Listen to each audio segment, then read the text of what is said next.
నమస్తే, welcome to Zee News afternoon bulletin. కుటుంబ సభ్యులతో కలిసి తిరుమల వెంకన్న స్వామిని దర్శించుకున్న ముఖ్యమంత్రి నారా చంద్రబాబు నాయుడు రంగరాయ మండపంలో ఆశీర్వచనం అందజేసిన టీటీడీ వేద పండితులు తిరుమల నుంచి రాష్ట్ర ప్రక్షాళన మొదలు పెడతానంటూ వెల్లడి.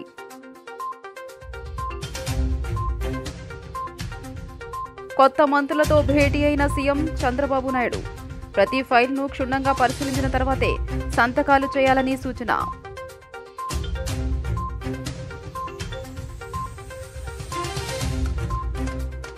కొత్త ప్రభుత్వం రాకతో కాంతులీనుతున్న సచివాలయ భవనాలు. వెలగపూడి సచివాలయానికి నిరంతర విద్యుత్ సరఫరాకు చర్యలు చేపట్టిన చంద్రబాబు ప్రభుత్వం.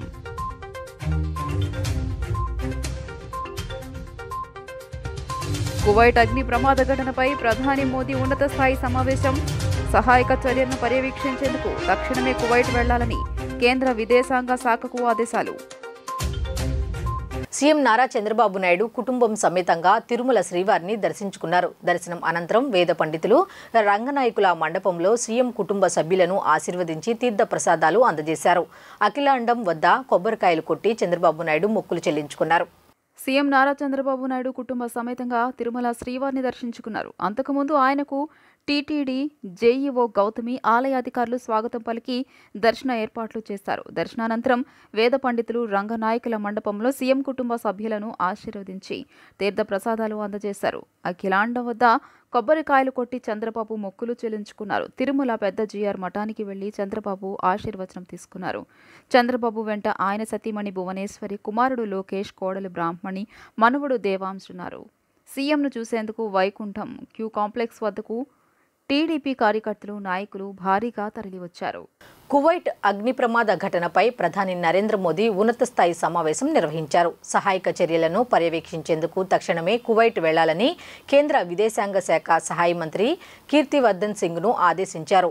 దీంతో కేంద్ర మంత్రి కువైట్కు బయలుదేరనున్నారు. ప్రధాని మోదీతో భేటీ ముగిసిన తర్వాత తాను బయలుదేరనున్నట్లు ఆయన తెలిపారు. వీలైనంత త్వరగా మృతదేహాలను భారత్కు రప్పించేందుకు స్థానిక అధికారులతో ఆయన సమన్వయం చేయనున్నారు. ప్రధాని మోదీ ఆదేశాల మేరకు కేంద్ర మంత్రిని గల్ఫ్కు పంపిస్తున్నట్లు విదేశాంగ శాఖ కార్యాలయం ఓ ప్రకటనలో తెలిపింది. కువైట్ అగ్ని ప్రమాద ఘటనలో ఇప్పటి వరకు 50 మంది మరణించగా అందులో 40 మంది భారతీయులు ఉన్నారు. గాయపడిన వారిలోనూ చాలా మంది భారతీయులు ఉన్నారు. బాధితులకు అండగా నిలబడేందుకు ఎమర్జెన్సీ హెల్ప్ లైన్ నెంబర్లను అందుబాటులో ఉంచినట్లు కువైట్లోని భారత రాయబార కార్యాలయం వెల్లడించింది. ఈ ప్రమాదంపై ప్రధాని నరేంద్ర మోదీ తీవ్ర దిగ్భ్రాంతి వ్యక్తం చేశారు. కువైట్ ప్రమాద ఘటనలో మృతి చెందిన వారిలో ఎక్కువ కేరళ, తమిళనాడుకు చెందిన వారే ఉన్నట్లుగా తెలుస్తోంది. ఈ నేపథ్యంలో కేంద్రం జోక్యం చేసుకోవాలని కోరుతూ విదేశాంగ శాఖ మంత్రి ఎస్ జైశంకర్కు కేరళ ముఖ్యమంత్రి పినరయి విజయన్ లేఖ రాశారు. బాధితుల్లో ఎక్కువగా మలయాళీలు ఉన్నారని, వారికి తక్షణమే సహాయం అందించాలని కోరారు. తిరుమల నుంచే రాష్ట్రంలో ప్రక్షాళన మొదలు పెడతానన్నారు రాష్ట్ర ముఖ్యమంత్రి నారా చంద్రబాబు నాయుడు. నిన్న ముఖ్యమంత్రిగా ప్రమాణ స్వీకారం చేసిన అనంతరం ఆయన తిరుపతి వెళ్లారు. స్వామి దర్శనార్థం తిరుమల చేరుకున్న చంద్రబాబు నాయుడు నిన్న రాత్రి అక్కడే బస చేశారు. ఈ రోజు ఉదయం వీఐపీ బ్రేక్ దర్శనంలో స్వామివారిని కుటుంబ సభ్యులతో కలిసి దర్శించుకున్న ఆయన అనంతరం మీడియాతో మాట్లాడారు. తిరుమలలో గోవిందనామ నినాదాలు తప్ప మరేమీ వినపడకుండా చేస్తా. పవిత్రమైన తిరుమలను అపవిత్రం చేయడం సరికాదు. తిరుమలకు వస్తే వైకుంఠం వచ్చిన అనుభూతి కలుగుతుంది. తిరుమలపై ఓం నమో వెంకటేశాయ తప్ప వేరే నినాదం ఉండొద్దు. గత 5 ఏళ్లలో తిరుమలను అధ్వానంగా మార్చారని సీఎం చంద్రబాబు నాయుడు వాపోయారు. తిరుమల తిరుపతి దేవస్థానంతోనే ప్రారంభం కావాలి ప్రక్షాళన. ప్రసాదాలు, క్లీనింగ్, లేకపోతే పరిశుభ్రత అన్నిటికీ తిరోధకాలు చేశారు. తిరుమల ఒక పవిత్రమైన దివ్యక్షేత్రం. ఈ పవిత్రమైన దివ్యక్షేత్రాన్ని అపవిత్రం చేయడం భావ్యం కాదు.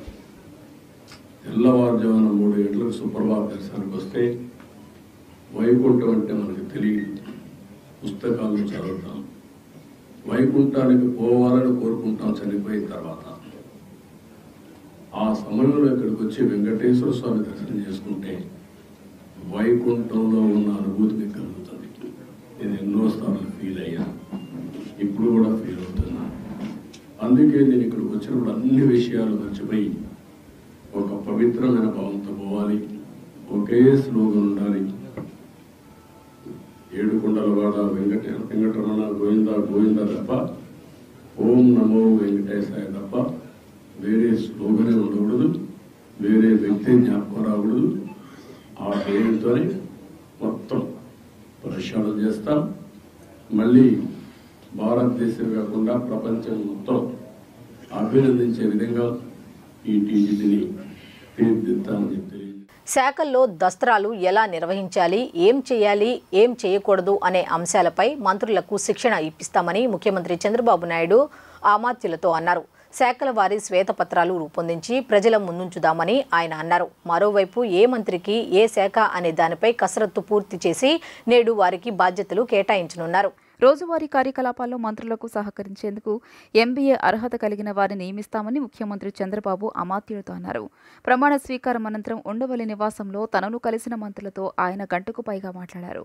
శాఖల వారి శ్వేత పత్రాలు సిద్ధం చేసి ప్రజల ముందు ఉంచుదామని, జగన్ హయాంలో రివర్స్ విధానాలు అరాచకాల్ని వారికి వివరిద్దామని చెప్పారు.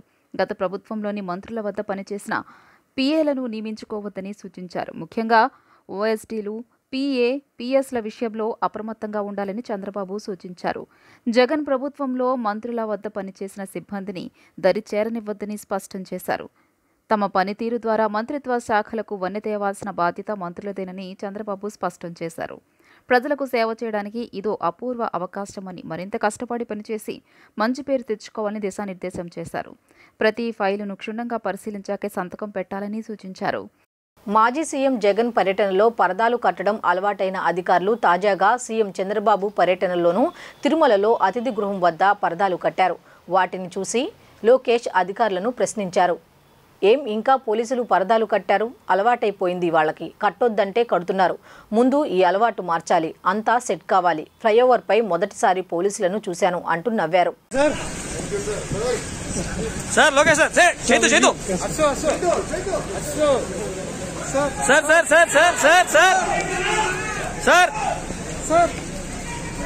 సార్ లోకేష్ గారు, సార్ కంగ్రాట్స్ సార్. పరదాలు కట్టారు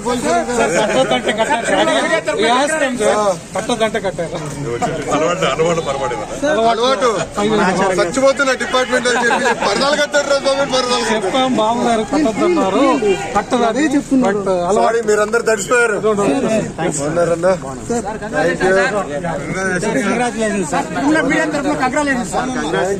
చాలా పనులు ఉన్నాయిలే.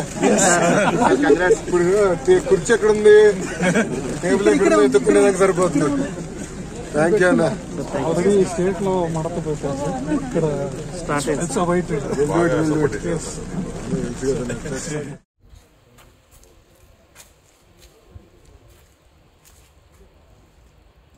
నిన్న ప్రమాణ స్వీకారోత్సవంలో మంత్రి లోకేష్ జనసేనాని పవన్ కళ్యాణ్ ఆశీర్వాదం తీసుకున్న వీడియో తాజాగా బయటకొచ్చింది. పవన్ వద్దంటున్నప్పటికీ సోదర సమానులైన వ్యక్తి ఆశీర్వాదం తీసుకోవడంలో తప్పులేదంటూ ఆయన పాదాలను తాకారు. దీనికి సంబంధించిన వీడియోను జనసైనికులు, టీడీపీ ఫాలోవర్లు షేర్ చేస్తున్నారు.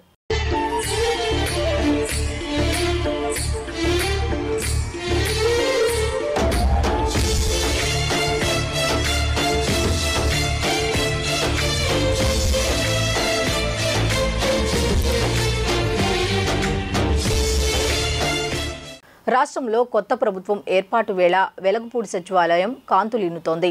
రంగురంగుల విద్యుత్ కాంతులతో మిరుమిట్లు గొలుపుతోంది. రాష్ట్ర ముఖ్యమంత్రిగా నారా చంద్రబాబు నాయుడు ప్రమాణ స్వీకారం చేసిన క్రమంలో వెలగపూడి సచివాలయ ప్రాంగణం విద్యుత్ శోభతో అలరారుతోంది.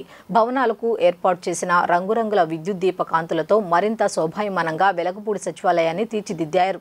విజయవాడ పార్లమెంట్ సభ్యులు కేశినేని శివనాథ్ కుటుంబ సభ్యులతో కలిసి ఈ రోజు ఉదయం ఇంద్రకీలాద్రికి విచ్చేశారు. దుర్గమ్మ దర్శనార్థం కొండ మీదకు వచ్చిన ఆయనకు ఆలయ సిబ్బంది సాదర స్వాగతం పలికారు. అమ్మవారి దర్శనానంతరం వేద మండపంలో పండితులు ఆశీర్వచనం అందజేశారు. అనంతరం దుర్గగుడి సిబ్బంది అమ్మవారి చిత్రపటంతో పాటు తీర్థ ప్రసాదాలను, శేష వస్త్రాన్ని బహూకరించారు.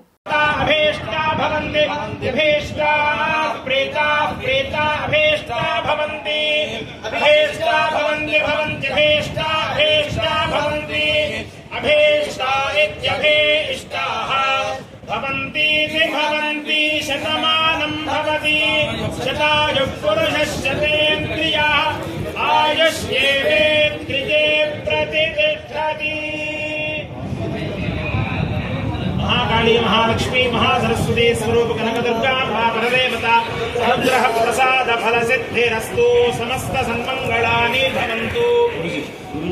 जानकी बेटा नके सर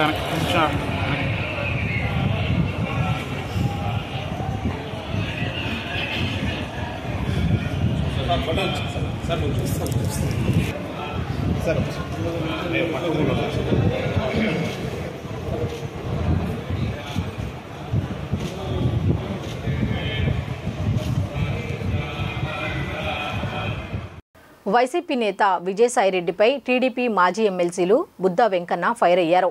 వైసీపీలో మంత్రులు, ఎమ్మెల్యేలు బూతులు తిడితే జగన్ విజయసాయిరెడ్డికి కనిపించలేదా అని ప్రశ్నించారు. కొడాలి నాని, వంశీ అనే పిల్లులు తాటాకు చప్పుళ్లకు మీరు మురిసిపోయారని ఆగ్రహం వ్యక్తం చేశారు. ఈ సందర్భంగా గురువారం ఆయన విజయవాడలో మీడియాతో మాట్లాడుతూ నారా లోకేష్ నిర్వహించిన జూమ్ మీటింగ్లోకి వాళ్లు వస్తే తప్పు అని ఎందుకు చెప్పలేదన్నారు. దాడులు చేయవద్దని మా నాయకులు ముందే చెప్పారన్నారు. ఎక్కడో ఏదో ఒక ఘటన జరిగితే విజయసాయిరెడ్డి రాద్ధాంతం చేస్తున్నారని మండిపడ్డారు. ఈ 5 ఏళ్లలో విజయసాయి, జగన్, వైసీపీ శ్రేణుల నోళ్లు ఎందుకు అదుపు చేయలేదు? ప్రభుత్వం పోగానే పిల్లి అరుపులు అరుస్తున్నారంటూ బుద్దా వెంకన్న ఫైర్ అయ్యారు. విజయసాయిరెడ్డి ఉత్తరాంధ్ర దోచేశారని, వాటిపై విచారణ చేసి చట్టపరంగా చర్యలు తీసుకుంటామన్నారు. నిజంగా మేము దాడులు చేయాలని అనుకుంటే ఇలా ఉంటుందా పరిస్థితి అని ప్రశ్నించారు. కక్ష సాధింపు రాజకీయాలు వద్దని తమ అధినేత చంద్రబాబు ప్రకటించారని, జగన్ ఎప్పుడైనా ఇలా ఒక్క ప్రకటన చేశారా అని నిలదీశారు. చంద్రబాబు ప్రమాణ స్వీకారం అద్భుతంగా జరిగిందని, దానిని డైవర్ట్ చేయడానికి విజయసాయిరెడ్డి ప్రెస్ మీట్ పెట్టారని, సింహాలు, పులులు అన్నవాళ్లు అధికారం పోగానే పిల్లులు అయిపోయారా అని బుద్దా వెంకన్న ఎద్దేవా చేశారు. టీడీపీ కార్యాలయంపై దాడి చేసిన దేవినేని అవినాష్కు గన్మెన్లు ఇచ్చారని, బూతులు తిన్నాన్ని, వంశీకి భద్రత పెంచారని విమర్శించారు. వల్లభనేని వంశీ అయితే మాట్లాడకూడని వ్యాఖ్యలు చేశారని, అతనిని మాత్రం వదిలే ప్రసక్తే లేదని, శిక్ష పడాల్సిందేనని అన్నారు. అధికార మదంతో చంద్రబాబు, పవన్ కళ్యాణ్ ఫ్యామిలీ విషయంలో జోక్యం చేసుకుని వాళ్లను తిట్టించారని, అప్పుడు మీకు వాళ్ల బాధ తెలియలేదా? అప్పుడు చట్టాలు గుర్తురాలేదా అని ప్రశ్నించారు. విజయసాయిరెడ్డి ముసలి నక్కని, ఇక నక్క వేషాలు మానుకోవాలని బుద్దా వెంకన్న హితవు పలికారు.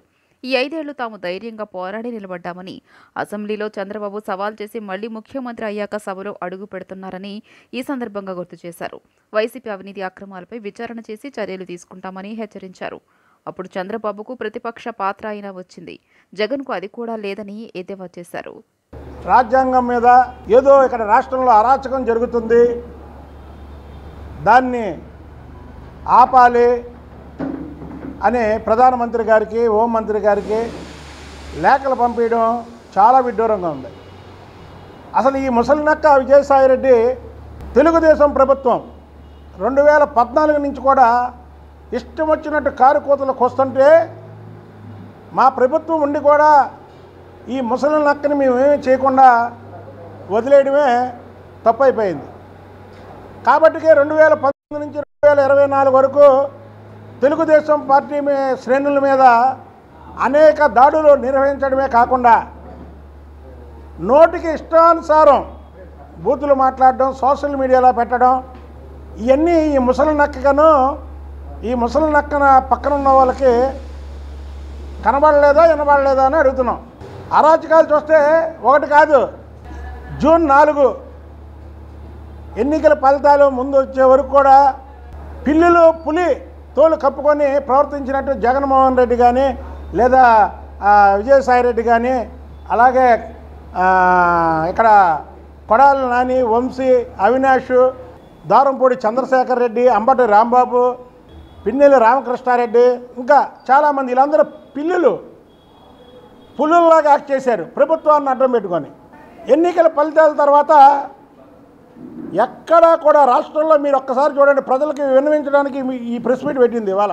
జయహో బీసీ సభలో విశ్వబ్రాహ్మణులకు ఇచ్చిన హామీని కూటమి ప్రభుత్వం ఖచ్చితంగా అమలు చేసి విశ్వబ్రాహ్మణ సంక్షేమానికి కృషి చేయాలని టీడీపీ రాష్ట్ర ఉపాధ్యక్షులు, విశ్వబ్రాహ్మణ సంఘం అధ్యక్షులు గొర్తి శ్రీనివాస చక్రవర్తి సీఎం చంద్రబాబును కోరారు. కూటమి ప్రభుత్వం నేతృత్వంలో ఆంధ్రప్రదేశ్ రాష్ట్రం మరింతగా అభివృద్ధి చెందాలని ఆయన ఆకాంక్షించారు. టీడీపీ పార్టీ రాష్ట్ర ఉపాధ్యక్షులు, విశ్వబ్రాహ్మణ సంఘం అధ్యక్షులు గొర్తి శ్రీనివాస చక్రవర్తి ఆధ్వర్యంలో జగద్గురు పోతులూరి వీర బ్రహ్మేంద్ర స్వామి వారి 8వ తరం ముని మనవడు వీరం భట్లయ్య స్వామి సీఎం చంద్రబాబు ప్రమాణ స్వీకార కార్యక్రమానికి నగరానికి విచ్చేసిన సందర్భంగా పాయకాపురంలోని విశ్వబ్రాహ్మణ సంఘం కార్యాలయంలో ఆయనకు శాలువా కప్పి పూలదండలు వేసి సత్కరించారు. ఈ సందర్భంగా చక్రవర్తి మాట్లాడుతూ రాష్ట్రంలో కూటమి ప్రభుత్వం ఏర్పడటానికి తమ సామాజిక వర్గం పూర్తిస్థాయి సహకారాన్ని అందించిందని పేర్కొన్నారు. ఎన్నో ఏళ్లుగా పెండింగ్లో పెట్టిన పోతులూరి వీర బ్రహ్మేంద్ర స్వామివారి మఠం పీఠాధిపతి నియామకాన్ని వెంటనే వారసుల్లో ఒకరైన వారిని ఎంపిక చేసి ఎన్నో ఏళ్లుగా ఉన్న సమస్యను పరిష్కరించి తమ సాంప్రదాయాన్ని కాపాడాలని ప్రభుత్వాన్ని కోరారు. కూటమికి ఇంత విజయాన్ని కట్టబెట్టిన తమ సామాజిక వర్గానికి తగిన న్యాయం చేయాలని కోరారు. ఇచ్చిన అన్ని హామీలు అమలు చేసి తమ సామాజిక అభివృద్ధికి సహకరించాలని ఆకాంక్షించారు. అనంతరం పోతులూరి వీర బ్రహ్మేంద్ర స్వామివారి వారసులు వీరం భట్లయ్య స్వామి మాట్లాడుతూ ప్రమాణ స్వీకార కార్యక్రమానికి విజయవాడకు వచ్చిన తాను నేడు పాయకాపురంలోని విశ్వ బ్రాహ్మణ కార్యాలయానికి రావడం జరిగిందని వెల్లడించారు. కూటమి గెలుపు కోసం పనిచేసిన జిల్లా విశ్వ బ్రాహ్మణ సంఘం అధ్యక్షులు శ్రీనివాస్ చక్రవర్తి సేవలను ప్రభుత్వం గుర్తించి ఆయనకు సముచిత గౌరవం కల్పించాలని పేర్కొన్నారు. గౌరవనీయులు మన నారా చంద్రబాబు నాయుడు గారు ప్రమాణ స్వీకారం సందర్భంగా కడప జిల్లా నుంచి శ్రీ మధురాట్ పోతులూరి బ్రహ్మంగారి మఠం నుంచి 8వ తరవైన మునిమనవుడు శ్రీ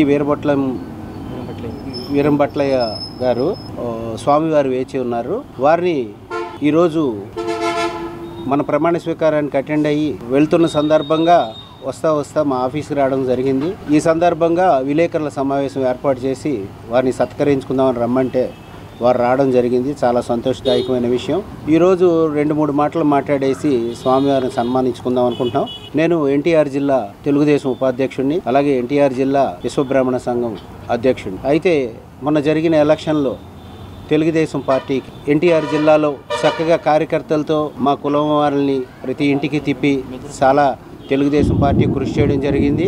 రాష్ట్ర వ్యాప్తంగా కూడా మొదటి నుంచి కూడా తెలుగుదేశం పార్టీకి మొత్తం మా కులస్తులందరూ అభిమానులు. ఇది ఇప్పుడు కాదు, మొదల నుంచి వస్తున్నదే. అదేవిధంగా సిటీలో వచ్చేసరికి ఒక 8-10 మంది నుంచి కార్యకర్తలు గట్టిగా పనిచేసి ఈరోజు ఇంత గెలుపులో మా వంతు భాగస్వామ్యం మేము చేశాము. విరాట్ పది విఖ్యాతం సిద్ధానంద ప్రదాయకం కాలజ్ఞాన ప్రవక్తారం వీరబ్రహ్మ గురుమజే జగద్గురు శ్రీ మధ్విరాట్ పోతులు వీరబ్రహ్మేంద్ర స్వామి వారి ఆంధ్రప్రదేశ్ కడప జిల్లా కందిమలేపలలో సజీవ సమాధి వహించింది. అటువంటి మహానీయుడు వంశంలో మేము పుట్టడం మాకు ఎంతో గర్వించదగ్గ విషయము. ఆ మహానుభావుడు వారి వంశంలో మేము పుట్టడము, బ్రహ్మంగారి గురించి ఎంతో ప్రచారం చేయడము తెలియజేస్తున్నాము. ముఖ్య కారణంగా మేము ఈరోజు విజయవాడ ప్రమాణ స్వీకరణకి వచ్చాము. మాకు ఎన్నో రోజులుగా మాకు చక్రవర్తి గారు చాలా అభిమానులు, ఆప్తులు, బ్రహ్మంగారి భక్తులు, విశ్వబ్రహ్మణ కులానికి ఎంతో చాలా సేవ చేసిన వ్యక్తి. మొదటి నుంచి ఆయన అంటే చాలా అభిమానము. ఆయన కోరిక మేరకు రావడం చాలా గర్వించదగ్గ విషయం. ఎందుకంటే ఆయన అంటే చాలా అభిమానం మాకు. కులాల కోసం ఎంతో సేవ చేశాడు. అటువంటి వ్యక్తికి అందరూ అన్ని విధాల సహాయం చేయాలని మనస్ఫూర్తిగా శ్రీ వీరబ్రహ్మేంద్ర స్వామిని మరియు గోవిందమామ పరమేశ్వరి ఆశీస్సులు ఉండాలని మనస్ఫూర్తిగా కోరుకుంటున్నాం. వార్తలు ముగించే ముందు హెడ్లైన్స్ మరోసారి చూద్దాం. ఈ వార్తలు ఇంతటితో సమాప్తం. తిరిగి రాత్రి 7:30 బులెటిన్లో కలుద్దాం. అంతవరకు సెలవు. నమస్కారం.